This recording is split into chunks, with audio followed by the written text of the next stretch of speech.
Hello and welcome. This is our second installment in our Advent series with the St. John's Bible.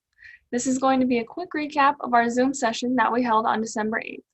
In the second week of Advent, we discussed the theme, Peace. The illumination discussed was from the book of John. The Word Became Flesh by artist Donald Jackson. This illumination features Christ coming out of the swirls of the cosmos as a figure gradually taking shape. And the words wrapping around him are from Colossians 1:15-20. I'll read the last two verses, starting with verse 19. For God was pleased to have all his fullness dwell in him, and through him to reconcile to himself all things, whether things on earth or things in heaven, by making peace through his blood shed on the cross. An idea consistently expressed throughout many of the illuminations is God's presence even in the time of struggle. It's reflected in these verses. Shalom, a word that fully encompasses this idea and means not just peace, but God's peace, was the first topic the group discussed. Connecting with the idea of shalom and God's peace, we concluded that to show peace, you have to have God's peace within yourself.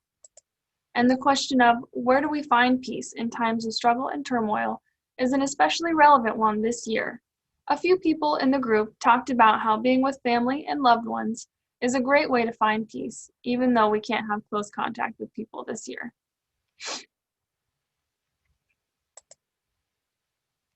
The main point of this illumination is God coming down from heaven to meet us where we are.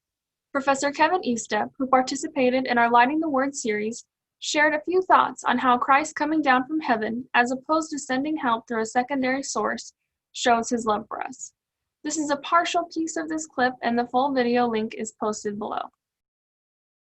Notice how Jesus is stepping out of this cosmic telescopic image, actually off the page into the world, as if the Creator is writing himself into creation. And what's more, we know that Jesus didn't commute from heaven, but the claim is that he dwelled among people. As a social scientist, I'm aware that people aren't changed by long-distance charity, but instead when someone steps into their world and walks with them. It's the Jesuit charism of forming men and women for and with others, and it's based here in the Incarnation. So this brought us to our next question of how can we bring peace? One member discussed spreading peace by making sure that the people in their life felt heard and supported by them.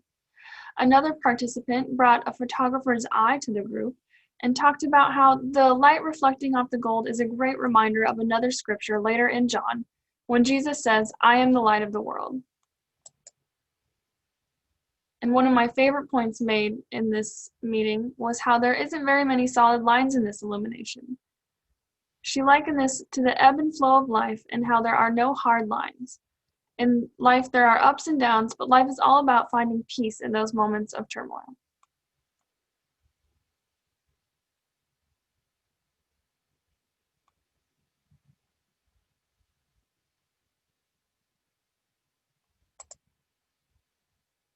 This session was an amazing one, and I hope you all enjoyed this quick recap of Week 2, Peace.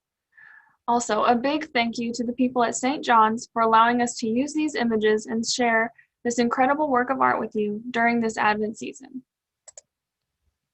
Thank you for joining me, and I hope that you have a safe holiday season and that you join us for our next installment of Advent with the St. John's Bible, Joy.